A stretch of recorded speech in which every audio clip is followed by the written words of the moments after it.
Salut, dans cette vidéo, je vais te montrer comment dessiner ou peindre des ombres réalistes sur le corps humain. C'est fondamental si tu veux atteindre l'illusion du volume réaliste sur tes dessins de personnages, que ce soit en digital ou en traditionnel. Mais malheureusement, tu sais, il y a beaucoup de dessinateurs qui se trompent sur ce sujet, c'est-à-dire qui font des dégradés en pensant que cela rend le dessin plus réaliste. C'est totalement faux, c'est même contre-productif, alors qu'il y a plus simple, il y a plus rapide et beaucoup plus pragmatique comme méthode. Donc c'est ce que je vais te montrer aujourd'hui. Du coup, dans cette vidéo, je vais te dire déjà pourquoi c'est une erreur de faire des dégradés et te montrer la bonne manière de dessiner ou peindre des ombres réalistes sur tes personnages. C'est parti.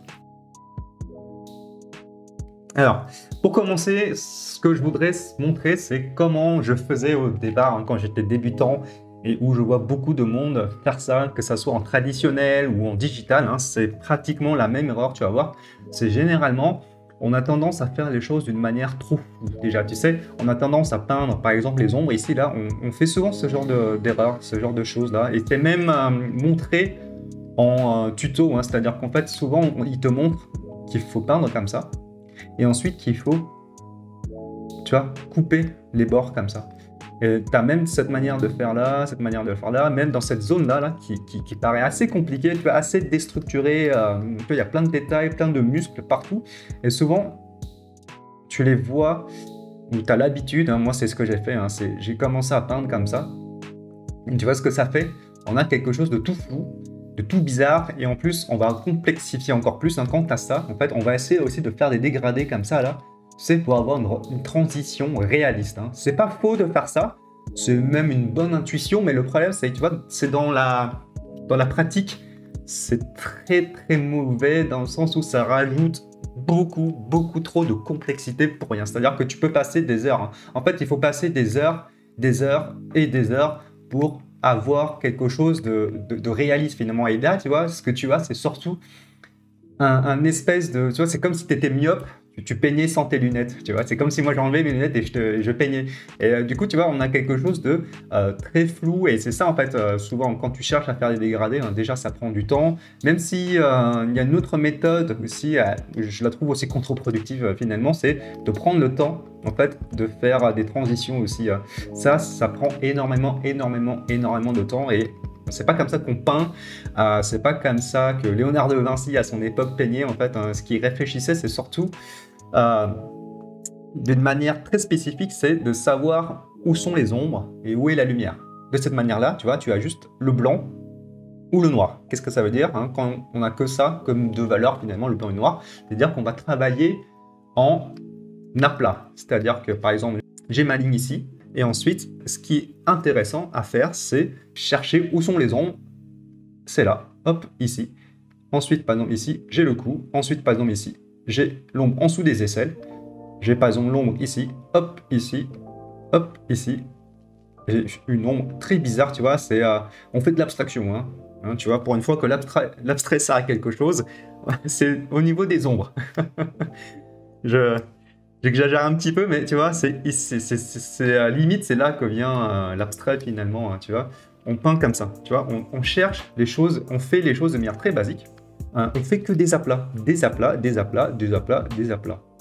Quand ton aplat fonctionne, c'est quand tu vas rajouter, justement, c'est à partir de là, c'est quand tu vas rajouter du dégradé, ça va fonctionner. Et tu vois, tu n'as pas besoin de 36 000 valeurs pour déjà créer un semblant de volume. Tu vois, ça, c'est largement suffisant. De manière basique, c'est ça. Léonard de Vinci, s'il pouvait faire des aplats en digital, il l'aurait fait comme ça. On va dire, c'est très rapide. Tu vois, juste avec ça, les ombres. Tu vois, je suis pas parti, on va dire, si je dessinais une sphère. C'est une sphère. Une sphère. Si j'aurais fait un dessin comme ça, tu vois, c'est bizarre. C'est bizarre. Même si j'efface ici, j'efface ici, j'efface ici, tu vois. J'essaye de faire des dégradés, un semblant de dégradé. Au final, j'ai pas vraiment une sphère, j'ai vraiment quelque chose de très flou, de très mou, et c'est bizarre. Alors que si j'aurais fait un autre truc, donc je refais ma sphère, c'est une sphère, bien sûr. Hop, je fais ça. Du coup, je fais mon aplat. Et c'est là où c'est intéressant, c'est que on a un outil qui est spécifique dans Photoshop. Je te montrerai comment le faire en traditionnel tout à l'heure. Donc, on a un outil dans Photoshop qui s'appelle l'outil doigt. Là, c'est le doigt qu'on appelle en anglais smudge. Et en fait, on va commencer à faire ça. On va commencer à, tu vois, faire un effet de flou. En fait, c'est comme si on estompait. C'est ça qui est intéressant. Et ce qui nous permet justement de contrôler cette partie-là. Hein. C'est toujours, on part toujours de l'ombre vers la lumière. Et ça permet de donner du volume. Donc, hop, juste là, juste là, juste là, juste là. Et tu vois, j'ai quelque chose à la fois qui est très... On est dans le réalisme et d'une manière très basique, hein, très simplifiée, mais ça fonctionne beaucoup mieux. C'est beaucoup plus rapide de faire ça, c'est parce que dès que ton ombre fonctionne en aplat, quand tu vas rajouter du dégradé, il va fonctionner encore mieux. Et du coup, l'erreur à faire, c'est, tu vois, au final, c'est ce genre d'erreur-là qui est dommage et qui est évitable. Ici, on partait vraiment bien. Hein. Par exemple, ici, on partait vraiment bien, on a une ligne qui est nette. Bon, elle n'est pas très précise, hein. Ce qui serait bien, c'est qu'il y ait une ligne unique, ou du moins la plus fine possible. Hein. Ici, tu vois, on a un espèce d'homme de paille, malheureusement. Mais tu vois, ici, l'ombrage est fait à la brosse douce, tu vois, tout molle. Tout molle, et ce qui fait que, tu vois, quand tu essayes de faire des dégradés comme ça, justement, à faire les transitions comme ça, c'est une bonne intuition, mais c'est totalement contre-productif, tu vois, ton dessin, il est tout... C'est-à-dire que si tu pars quelque chose qui est mou au départ, hein, et que tu fais plus de traits mous, à la fin, tu n'as pas quelque chose de net, hein, tu as encore quelque chose d'encore beaucoup plus mou. Et tu vois, c'est contre-productif, même ici, là, au niveau des ombres, c'est tu vois, c'est molle, c'est brouilleux, on ne comprend pas le volume, même ici, quand tu essaies de faire des plis, hein, n'hésite pas à voir ma vidéo sur les plis, hein, même les plis, je les recommande de faire justement avec des traits nets, tu vois, clairs, nets et précis, et ça, c'est très important. Et même ici, on a un beau dessin, tu vois, ici, on a un cas typique, c'est l'artiste, le dessinateur qui a dessiné ça, il a une très bonne observation, il observe vraiment bien les courbes, ça c'est vraiment bien, c'est-à-dire que là, tu as un niveau de 1 à 2 ans, tu vois, on n'est pas débutant, on a une très bonne observation, on a, tu vois, la ligne elle est belle et tout, mais ce qui est dommage, c'est les ombres, ce qui fait que ici, tu vois, la personne, elle a, on va dire, un très bon niveau sur le trait, mais elle a un niveau qui est très moyen sur l'ombre, ce qui fait que, tu vois, ici, on a un résultat qui est plutôt moyen. Tu vois, c'est très bof. Alors que si on avait du très bon trait et de très bonnes ombres, hein, si elle aurait fait, la personne ici aurait fait des ombres en aplat, elle aurait estompé après, ben on aurait des choses un petit peu plus structurées. Et ce qui fait que là, tu as un bon résultat.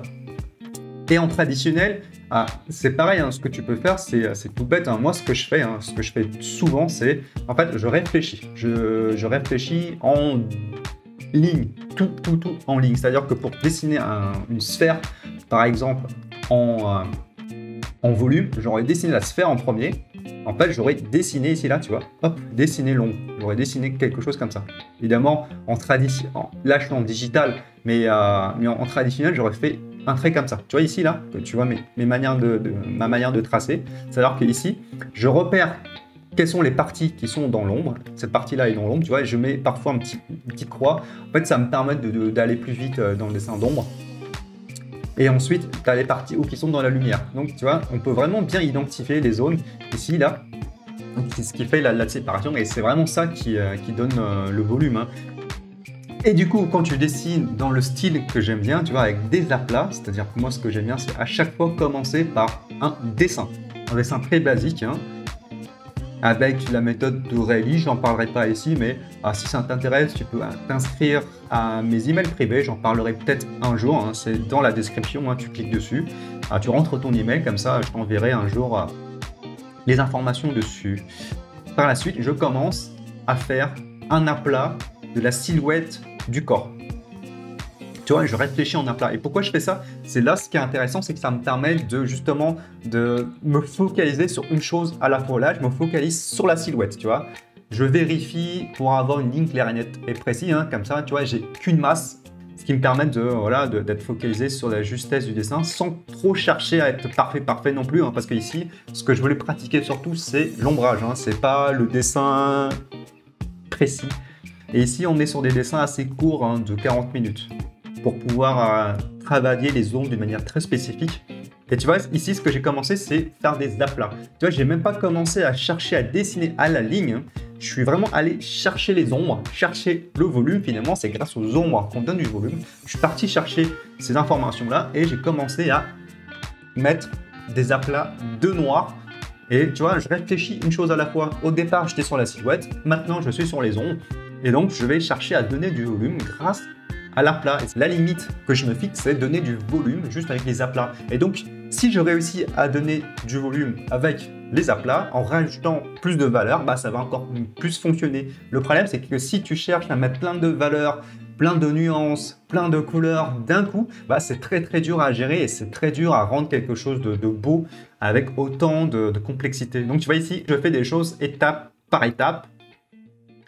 Tu vois, à partir de là, j'ai pratiquement un corps qui est en deux valeurs. J'ai donc ici la partie qui est dans la lumière et j'ai cette partie-là qui est dans l'ombre. À partir de là, quand les choses sont bien précises, bien posées, quand tu commences à rajouter plus de valeur, bah, c'est plus simple. Tu vois, ici, je rajoute du blanc, ça donne un effet qui renforce vraiment bien la silhouette.